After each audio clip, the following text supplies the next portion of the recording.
a change initiative, you really need to understand what your role in the organization is relative to other folks, and then make sure that leadership's committed. If they're not really walking the walk, if they're just talking the talk and saying, oh, this is great, but then they try and delegate the change to you, and they're really sitting on the sidelines waiting to see what happens, your likelihood of success is really not that great. Change can't be delegated. If you're leading change, you need to take charge of it, you need to drive it. But if you're not at the very top of the org, there's a significant chunk of the organization that you don't have control over. So you've really got to enlist that support, and not just the verbal commitment, but the actual engagement of your leaders. Leaders at the top need to accept no excuses. So a friend of mine has just recently been trying to implement lean, and the CEO actually keeps bailing out of the training. You're not going to actually succeed in enacting lean in a company where the CEO keeps saying, no, I've got something, I'm too busy for that training. The CEO needs to lead from the front. The very top of the organization needs to be committed and involved. They can't be spectators, they have to be participants. The corollary to that is that respect for people is really essential. And so I've tried to enact change in some organizations that were not very respectful of people. They weren't good with diversity, inclusivity, equality. They didn't treat people well. You're going to find that if respect for people is not present, your ability to have a true impact that's lasting on that organization is going to be limited. You may win some battles, but you're not going to win the war. So the takeaway from this is that leadership commitment is truly imperative. And if you don't have these conditions in your organization, proceed at your own risk and recognize that as a change agent, you could find yourself in a very ugly situation politically, because the politics come and bite you in the backside. So that's just my word of caution. The places I've enacted change where I've been able to get leadership on board and truly supportive, truly involved, committed, and participating in change, that's where I've been the most successful. And I think that goes whether you're talking about changing product development processes, production processes, quality management systems. No matter what you're trying to implement, if the top leaders get on board, you've got a much better shot. The next thing I would tell you is make sure you've got a strategy. Competition is war, and your strategy is there to help you win it. So what is your organization doing to help make sure you're going to win in the marketplace? A lot of times when I go out to client companies, I see their strategies and they say, oh, we're going to be best in class in quality. We're going to be the #1 supplier of XYZ widget or service. And if your strategy plan is reading more like baseball, motherhood, and apple pie, you're probably missing the mark quite a bit. You need to probably take a step back and understand your customers, understand the competition and the environment in which you're competing. And I don't really care what area you are in the organization, whether you're a CEO or whether you're an individual contributor with nobody reporting to you, you still need to understand what that strategy is. Now, a lot of companies may be doing that strategic work and they're doing it behind closed doors. They're not really communicating it well. It's very difficult to deploy a strategy that's not communicated.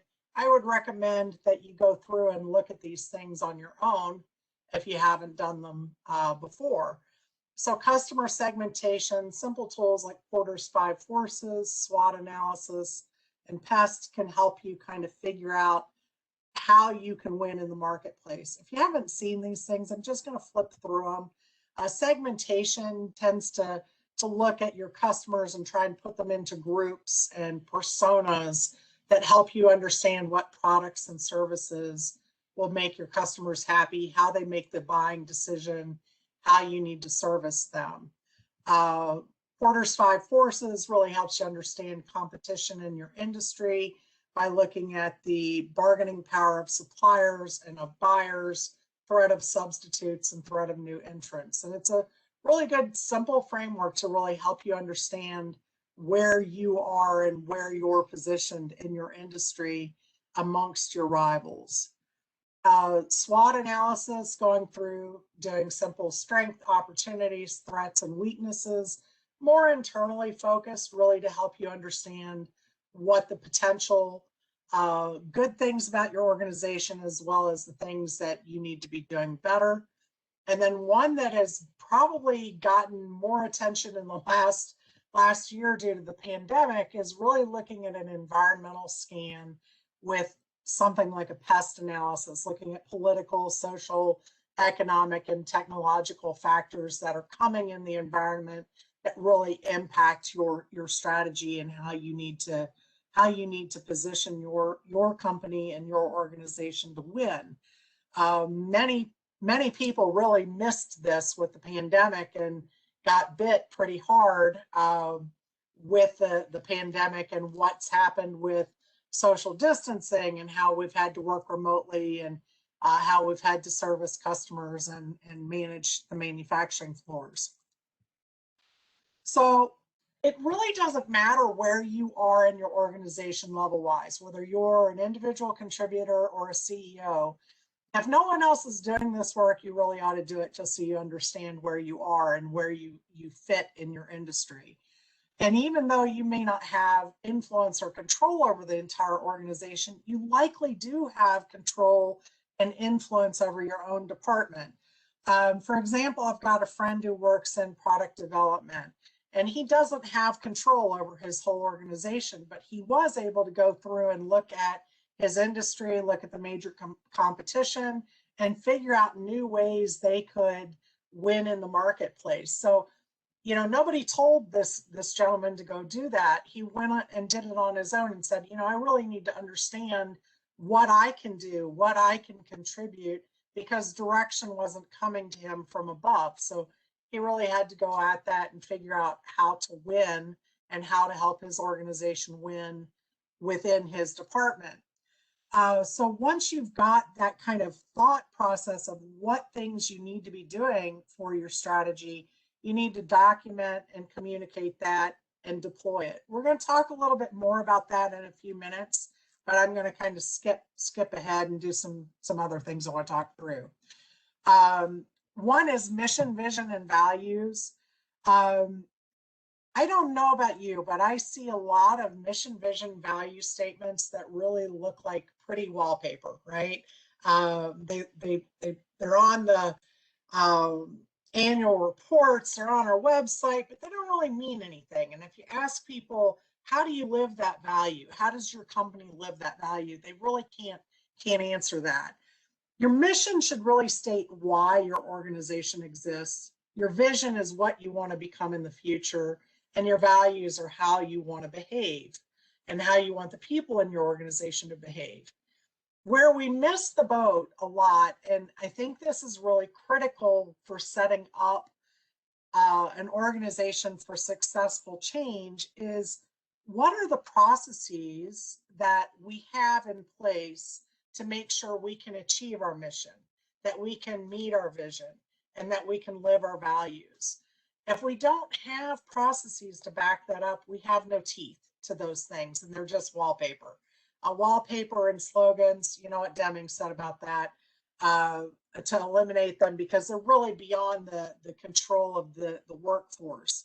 So what you want to do is look at ways we can put control into the hands of the workforce by making processes support the mission, vision, and values that we have.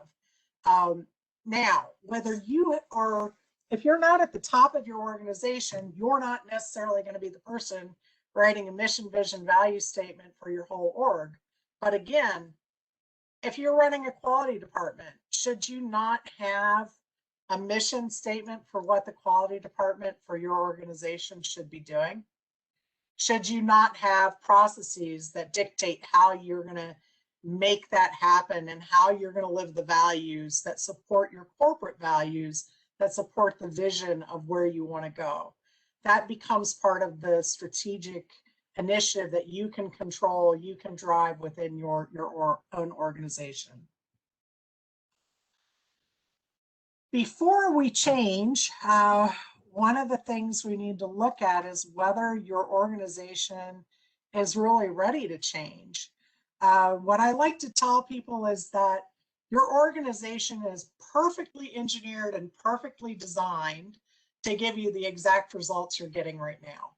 So the way you're organized, the way you've got people set up, they're in various roles and have responsibilities, the hierarchies and the matrixed organizations, that gives you the results that you're getting right now.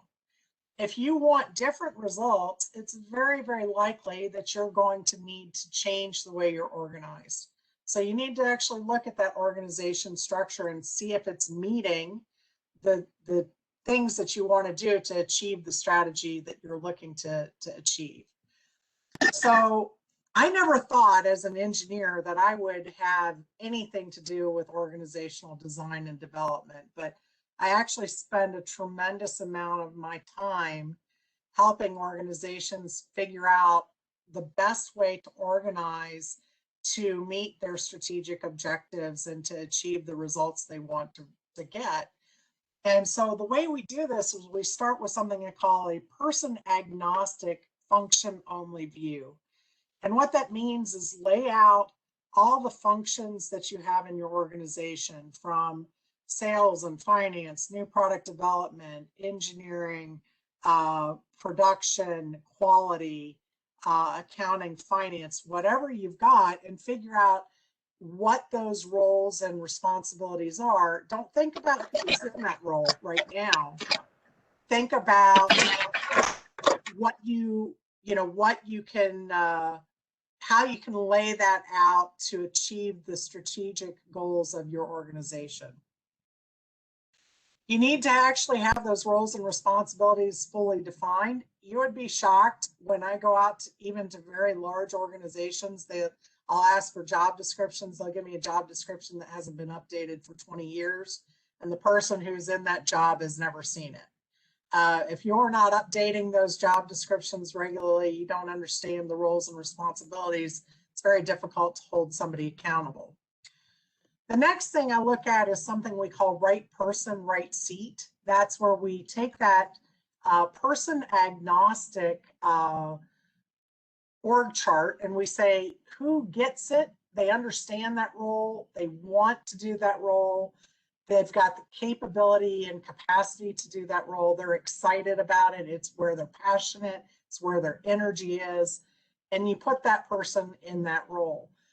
It's going to shift around your organization a lot when you start this right person, right seat kind of thinking, because we tend to just sort of go through and our organizations become very stagnant, and the hierarchy just sort of, well, by default, Joe got that position because he was next in line when Sam retired, you know. That shouldn't be the way we really do org development, but it is often the way we do it. I'd like you to kind of think about your organization as a bus sitting at a bus terminal. There's lots of seats on the bus, there's lots of people on the bus. And what you're going to find when you do this org design is that you've got people on your bus who really need to be helped off your bus. They're not the right fit. They don't fit in any of these right person, right seat locations. Maybe they did a great job for you in the past, but they don't fit anymore. You need to find a way to help them off your bus and do that in a respectful way. It's not about laying people off and firing them. It's about finding them new opportunities, working with headhunters, retraining them, offering them alternative things that maybe they could do with retraining to stay on your bus if they desire that. You're also going to find that there's positions that you have need for that when you're trying to enact a strategy of change, that you're missing key skill sets and capabilities that will help drive your strategy to that next level. Those people are sitting on someone else's bus. You got to figure out a way to get them off of that bus and onto yours. So one of the things I will tell you is you need to get good at making organizational changes and doing so in a respectful and helpful way, attracting talent, getting people onboarded, getting them recruited in and into place quickly is very critical.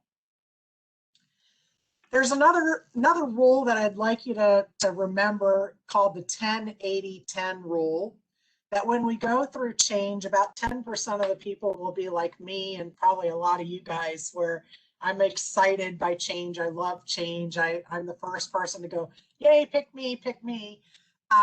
Those folks are going to lead the way, that 10% of supporters. About 80% of your people are going to be what I call fence sitters. They're the ones who are kind of hanging back. They're waiting to see whether the change is going to stick or whether status quo is going to win out. The other 10% are what I call concrete heads, naysayers, and saboteurs. The concrete heads are people who are very mired in the status quo.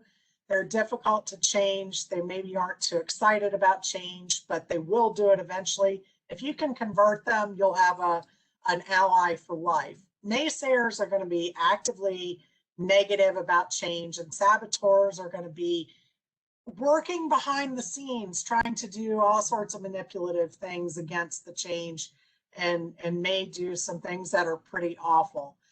You need to deal with the concrete heads and naysayers up front, be very clear with them. And then as you find saboteurs, you need to actually generally remove them and manage them out of your organization. I often hear people talk about leading from the front or leading from the back. You really need to know which is which and when to do which one. Whenever you're going to lead from the front, that's anytime there's a risk of fallout or danger for your team. You need to be the one who's out front taking the political hits and the bullets to protect your team, or they're not going to follow you. You've got to be there to really be that umbrella to protect and shelter them. You need to be very engaged with the change. You've heard the saying, I'm sure, from Taiichi Ohno about washing your hands 3 times a day. It really just means you need to be so involved that you're really actively a part of the change, not just sitting on the sidelines watching it happen. Not seeing is not knowing. It's not good enough to just look up data in a computer. You really need to validate the quality of your data, make sure it matches the facts.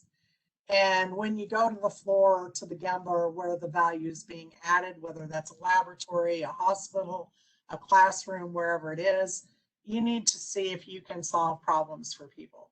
If you solve a problem for someone every day when you're on the floor, they're going to be excited to see you, and they're going to realize you're somebody who walks the walk, and they'll follow you.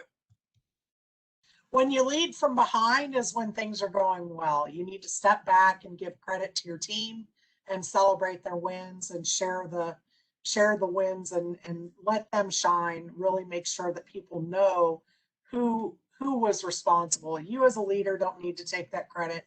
You need to give the credit to the people who don't get that face time and visibility up above. When we want to do change, we need to stabilize first and then improve. Anything that's built on a bad foundation is not going to stick. So you guys have probably heard this, where there's no standard, there can be no Kaizen or no improvement. So the key to stabilizing any operation is making sure that you have processes that are fully documented. You guys in ASQ, you've got quality management systems, you do your quality policy, your procedures, your work instructions, your forms. All those things are standardized, they're written down, they're documented, they're trained to. Anytime we have problems, the way we know we have a problem is the difference between what's actually happening right now and what we believe should be happening. How do we know what should be happening if we haven't documented the process? So if you don't have a documented process, my take is you don't have a process. So document, document, document. And then this one was one that I had to learn over my 30 years was if you want to enact change, you have to change. And you got to change yourself first. I used to hear all about that lean journey thing, and I thought the lean journey was something somebody else took. I didn't realize it was talking about me. What it really means is what learning we're doing and how we shift from a fixed mindset to a growth mindset. And what I will tell you is don't look at these so much as a judgment call. Great leaders never stop learning, but there's going to be times when you shift between fixed and growth. And you're going to get to places where you get stuck in that kind of fixed mindset where you're comfortable. The way to get yourself out of that is to do something new. Go try something you've never done before. Learn a new language. Go learn a skill on the floor. Take a class. That will shift your thinking back into that growth mindset and continue you on your journey towards being a really great leader and a great thinker as well. The next thing is to seek first to understand and then to be understood. This was something when I first started teaching people about lean, you know, it was all about, well, why don't they get this? Why can I not get it through their heads? These people are just, they're not getting it. What's wrong? I started stepping back and saying, why are they having trouble learning? What are they not getting? Why don't they understand? So as I tried to learn more about what they were doing and what they were thinking and feeling, that enabled me to understand where they were coming from, and then I could be understood, and then I can lead the way. So always seek to understand first. You need to respect people, and you need to like people if you're going to lead change. You learn by doing. Solve a lot of problems. That's how I learn the most. And I teach other people to solve problems. And, you know, they always say to teach is to learn twice. If you can teach something, you're going to get better at it yourself. So the more you can teach people to use tools and techniques and problem solving, the better you're going to get at leading those things. Another concept I'd like to leave you with is something called greenhousing. As leaders of change, we often have ideas brought to us, and sometimes they seem a little harebrained. You look at it and you go, really? Is that really what you want to do? Are you serious? We've got to, as leaders, step back and recognize that we need to protect new ideas, even the crazy ones that sound absolutely insane. Those can be the things that can revolutionize our business. So we need to get good at greenhousing. That's in a greenhouse, we protect the tiny little seedlings till they're strong enough to grow and be on their own. That's what we want to do with ideas, is greenhouse ideas, and support that. And our language, our behaviors helps make that happen. We need to learn to ask the right questions and create a blameless environment. And one of the things I like to say about change is it's not the strongest that survive, it's not the most intelligent that survive, it's the ones who adapt the best. So successfully leading change requires you to be in that growth mindset and very, very adaptable.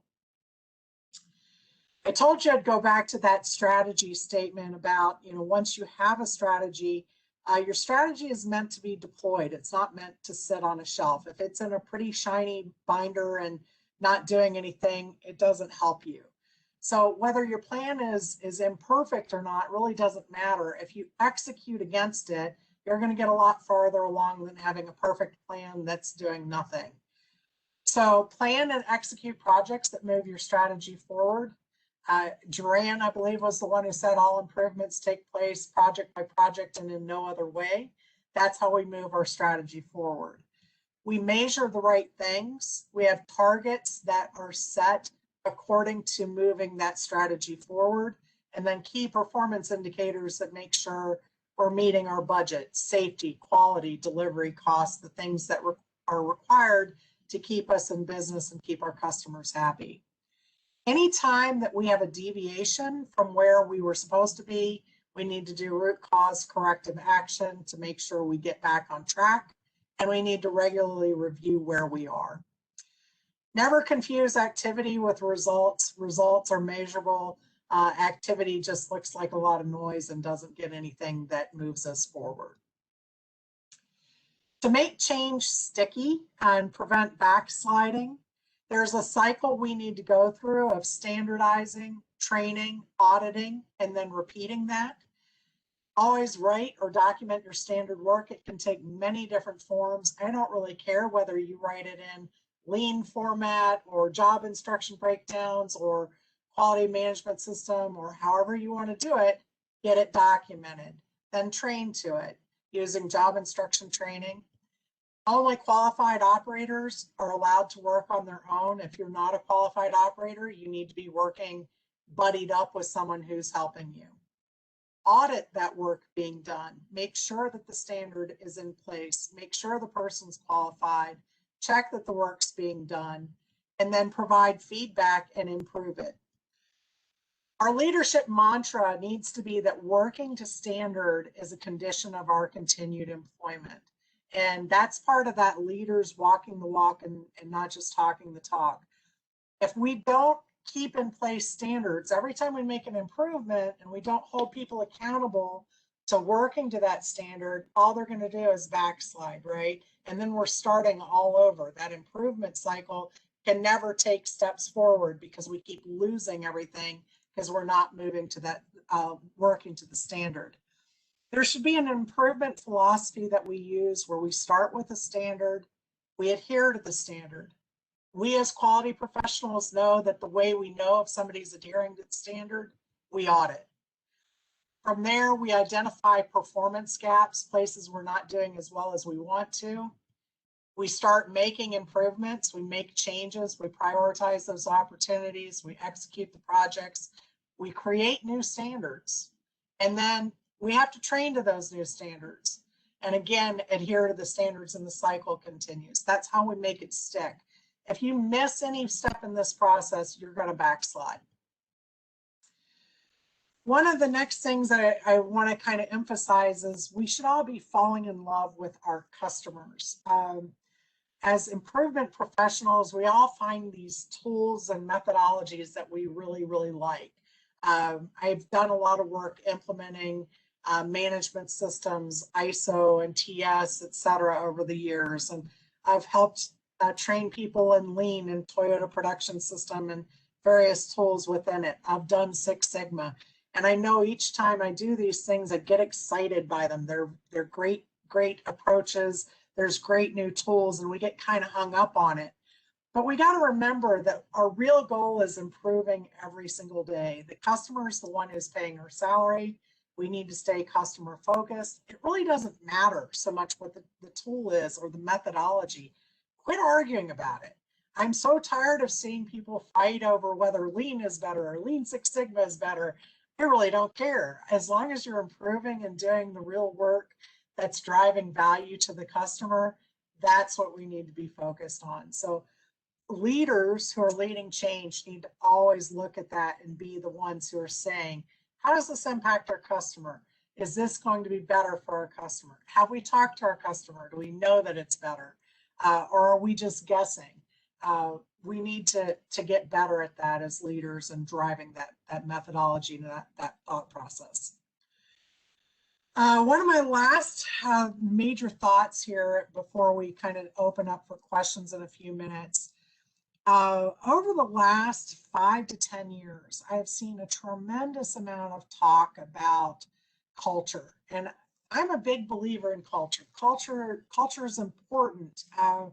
Having a problem-solving, supportive, learning culture where people are respectful, they want to learn, they're a blameless environment, they're focused on the customer, they do the right things.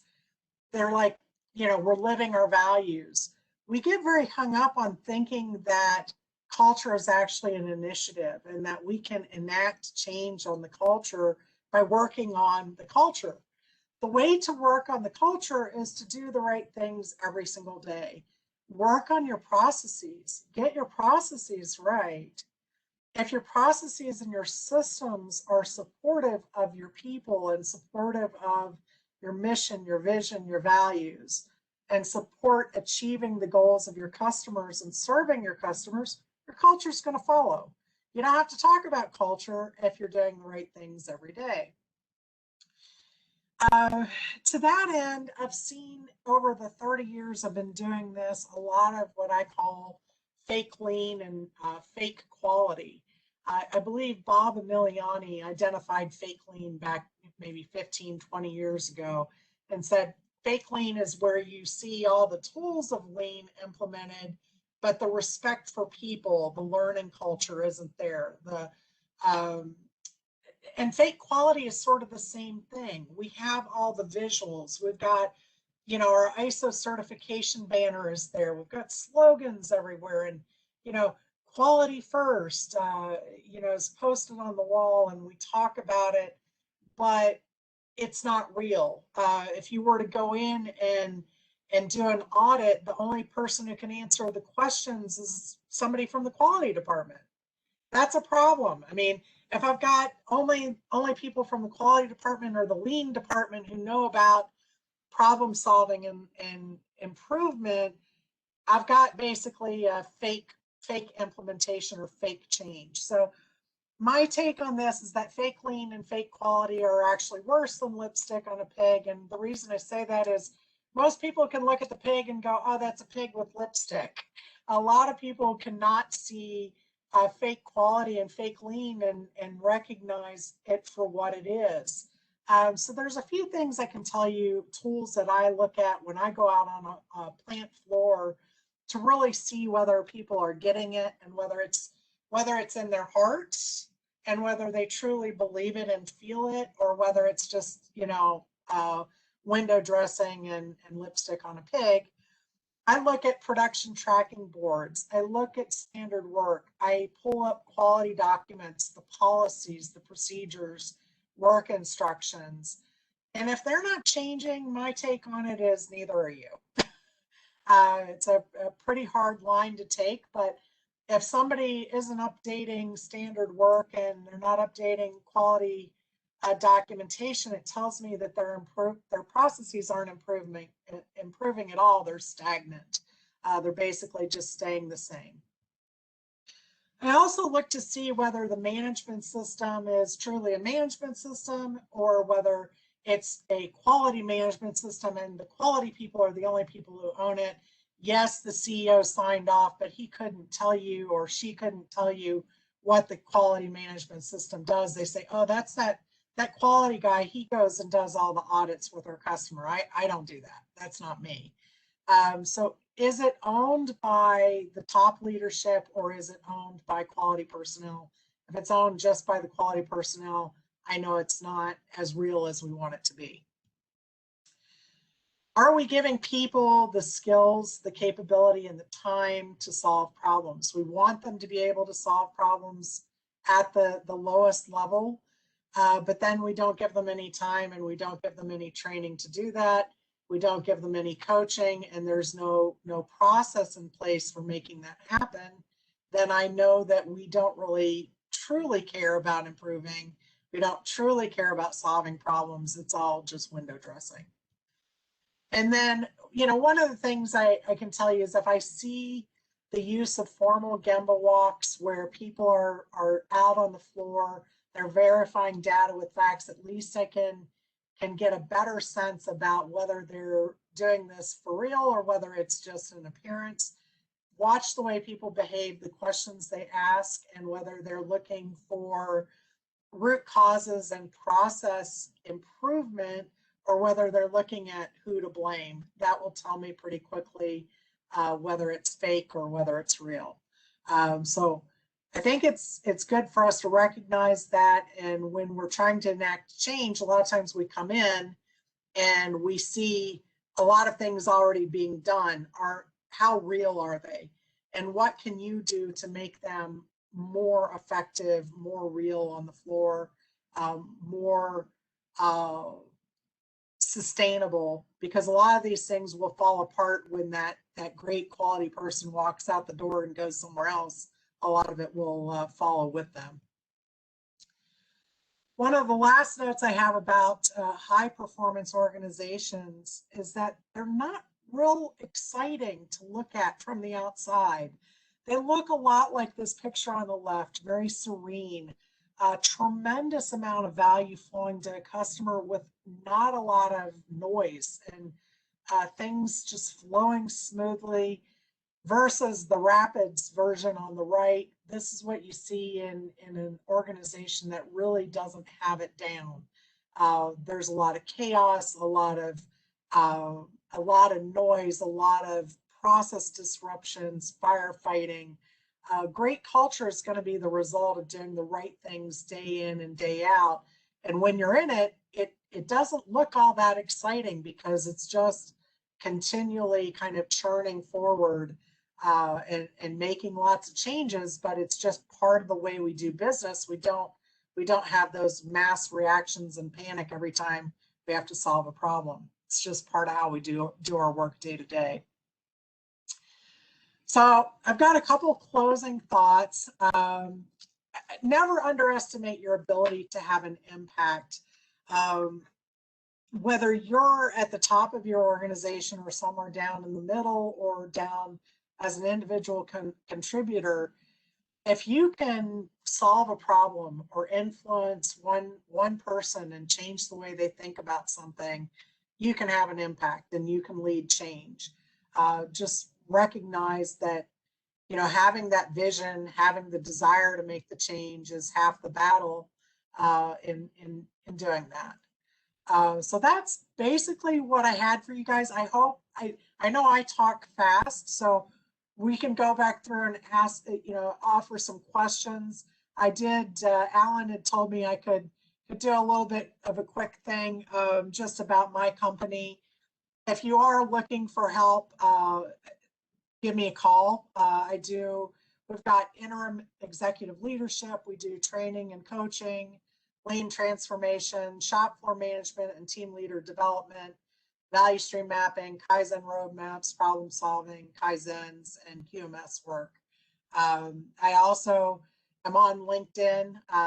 Feel free to email me or message me if you've got something you just want to even bounce something off of me. I love talking to people. My goal in life is to kind of pay it forward and help as many people enact change and lead change as I can. So I'm one of those people. If you pick up a phone or send me an email, I will always try and help you if I can, or point you in the right direction if I can't. So with that, are there any questions? Thank you, Don. I think Alan, you're gonna mention something to Don. Glad to see you that you reached your desk. Yes. Hi, Alan. Hi, Don. Thank you so much. I really enjoy that. Yes, you know, what you are saying is really touch my heart, and I feel it. But the challenge is when the culture of the company is not right. You know, the mindset of the lean or the mindset of the continuous improvement is not there. How we as an individual, especially in the quality, can change the mind of the leadership? That's the question. Is always coming in my mind, and you know, I'm struggling in that aspect to how it can have a better impact. Yeah, I think I'm going to tell you one is that you can have influence. It is often very difficult to change their minds. They tend to be very steeped in traditional thinking. I have done a lot of different approaches with leaders. One, getting them involved in benchmarking, for example, going to see other businesses, talking to other business leaders, putting them in touch with peers who have gone through quality system upgrades, implementations, lean transformations. A lot of times what I've found is that CEOs and folks in the C-suite are maybe less comfortable talking to you or me, because, and particularly when I was working within an organization, they don't like admitting what they don't know. But talking to a peer is often a great way to help shift their mindset or getting them on benchmarking. Those things I've found have been very helpful. Another thing I've found helpful is various books. There's a handful of books that I'll give out, depending on whether your CEO is one of those type of people. Some of them don't have time for it. So normally I try and set them up with a peer that I know that's been through a similar transition. And that's usually a better way because they'll feel more comfortable having that conversation with them than they might internally. Yeah, that makes sense. Thank you so much. Very thoughtful. Don, if you can stop sharing your screen in order that Yeah, people with absolutely. with one screen can see the faces. Yeah, let me see. Okay. Let's look for the red X. There it is. I found it.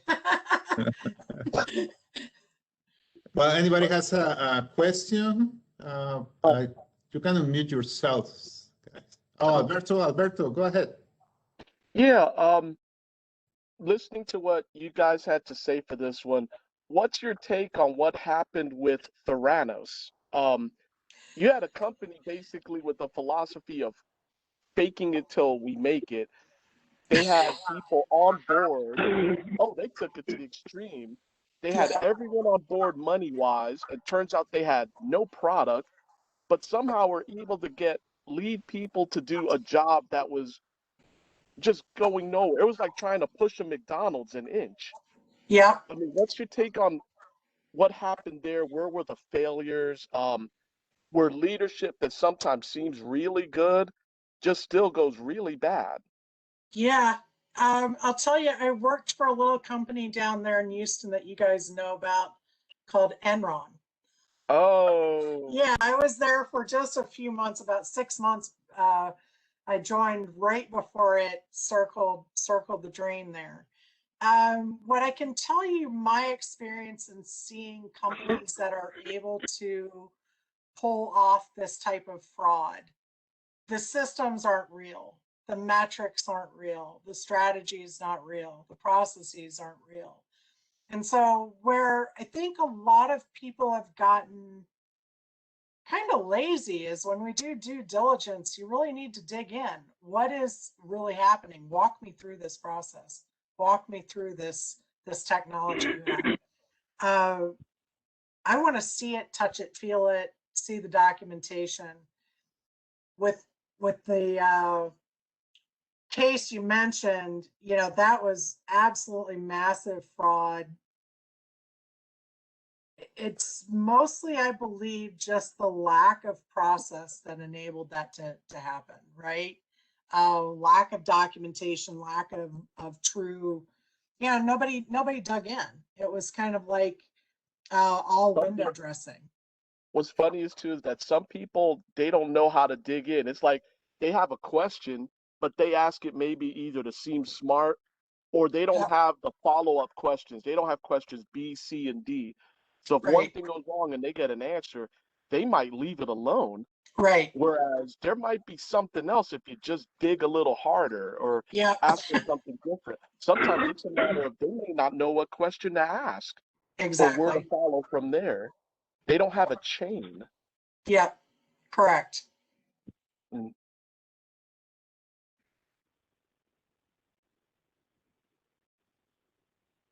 I had, can you hear me? I had something to add. Yep. Yeah, I don't have my camera going, but I'm Kevin. Couple of things. I completely agree with everything you said. Usually good ideas die from the neck up in an organization. And in the last example, you have to be careful of the charismatic idiot because there are lots of those around as well. One or two. They're there. But some of the things I've learned from my experience in doing changes and stuff like that is you have to sell, not tell. And I think the one thing I may not have heard you say is the time effort involved in getting people to move, because you're dealing with a herd, right? And that herd has been pushed around and they've been sold a bill of goods. And just like middle schoolers who come out of a karate movie, they're all ready to chip, chop, chip. and take on the world. And these CEOs and senior management will go to these conventions, and they'll hear somebody speak to them, and they all come back to the shop and they go, hey, we want to do this. Until they understand the work effort that's involved and the fact that everybody's heard this before. And it's devastating to an organization. So my point here is that if you're going to lead change in your microculture or even an enterprise level culture, is you have to understand the time variable. Yeah. These people you have to show persistence. The longer that the workforce has been abused by these charismatic idiots, the longer you have to work. The longer you have to work to overcome that, because you have to outweight that. You have to live longer. And if you can show that passion and that commitment to outweight them and win the battle of time, you will convert them, because you've demonstrated, you've put sweat equity into that concept, and they will turn with you and they will work with you. And a lot of management, they beat the desk and they want results by the quarter or by the week or the month. And you can't I don't believe you can put a time constraint on converting someone into to go from cat to cattle. No. It's very hard to do. So, but yeah, just be careful of the time thing. It takes a lot of patience. And the last point is that talking and communicating are not the same thing. The message, the duty to communicate or express the message is from the speaker, not the listener. If you have an idea, it is your responsibility to figure out how to talk to that person, whether they're the lowest educated person or not educated, or a CEO with 500 college degrees. You have to fit your audience, and if you cannot communicate, you'll never be able to change anything, because you won't be able to express your passion. Yeah, Kevin, I think we say in Lean, if the student hasn't learned, the teacher hasn't taught, right? And so, a lot of it is understanding how to convey the message and when to convey. One of the things I found, and I think your points on how long it takes are very, very key. To get that critical mass where the 80% of those fence sitters are on board, that's not going to take weeks or days or months, it's years. Most of the transformations I've taken part in have been in the 3 to 5 year range, where a larger company literally takes that long to get people fully off the fence and fully embracing change to where it's a self-sustaining culture, because otherwise it's kind of like that Jack Welch phenomenon. You guys remember what a phenomenal leader he was, right? And then when he left, GE kind of tanked. Well, we don't want the Jack Welch phenomenon. We want the Toyota phenomenon, where we have that continual learning, continual problem solving and improvement, and it's going to feed on itself. That takes time to build that culture. One of the best ways I've found to do that and shift people off the fence is to get them involved in the improvement projects. So if you're doing Lean, for example, getting them involved in Kaizen projects. If you're doing quality management system work, getting them involved in documenting and designing the processes and improving the processes, having them take part in doing the things that really make that process go from where it is currently to that next level. That's where you build that ownership. That's where you build that passion. And to your point, you've got to be very tenacious to do this work. There are days you're going to get beat up, kicked in the head, kicked in the teeth, kicked in the butt, and don't let it slam and hit you on the way out. And it can get pretty ugly. But if you are very passionate, you've got to be tenacious and keep getting back up, right? And if you have a good idea, then you should be willing to do it yourself. Absolutely. Right. If you think mowing the grass is a good idea, then you should be out there mowing the grass to demonstrate that you believe this. It's tangible commitment to your team. That if nobody likes to waste their time, and you will lose people in a moment if you waste their time. But if you waste time together and learn a failure together, you will inspire loyalty, because you had skin in the game. And so doing those things with your team, failing or successing together, will open more doors down the road. You're buying it forward, and they're more willing to try because you did.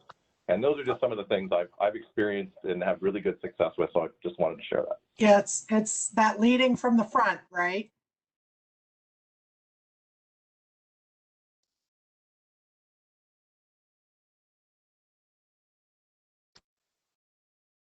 Other questions, thoughts?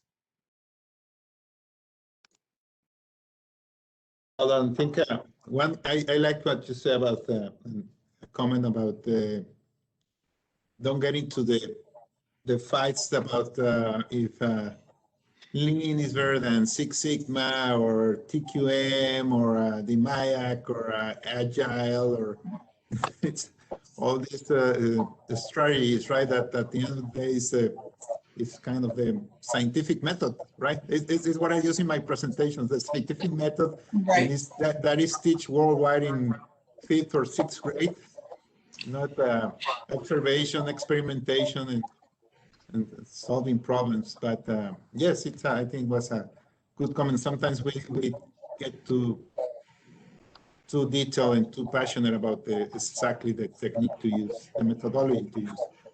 But how do you address those people that challenge you when you're doing those workshops, especially the quality professionals? You know, we the quality professionals. When I remember when I first started to attend some Lean workshops or Kaizen workshops, I was like, oh, we took months to develop this standard work, and they are just thinking in 1 week to Right. to change it, everything that we have worked with procedures and work instructions and tolerances and all these. So how do you address those quality guys? You know? Yeah, one of the things I found the most effective is involving each other in each other's work, right? Get some skin in the game. So one of the things I'll do is involve my quality people in Kaizen and get my Lean people involved in writing quality procedures. And when you start working together and you start talking through what are our goals. So one of the other things I've done is an exercise where we go through and say, what do we all want, right? And we'll write sticky notes and say, you know, I want to satisfy the customer. I want good procedures written down. And we'll put all the things that we want to do.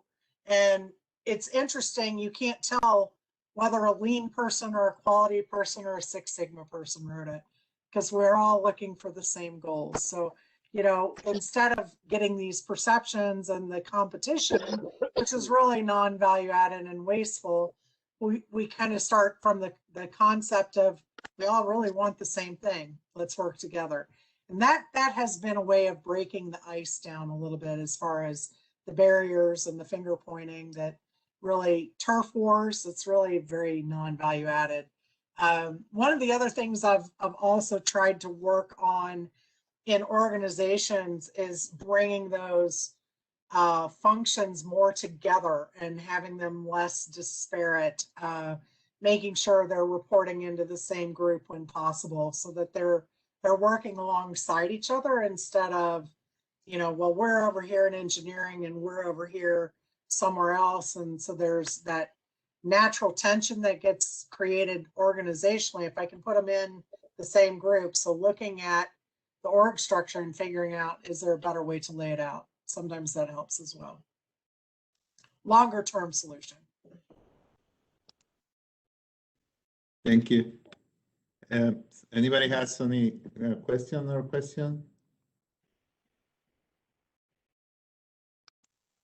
Well, I just want to say that invite everybody to unmute yourselves, that we can give a round of applause to Dawn. Please unmute yourself. Great presentation.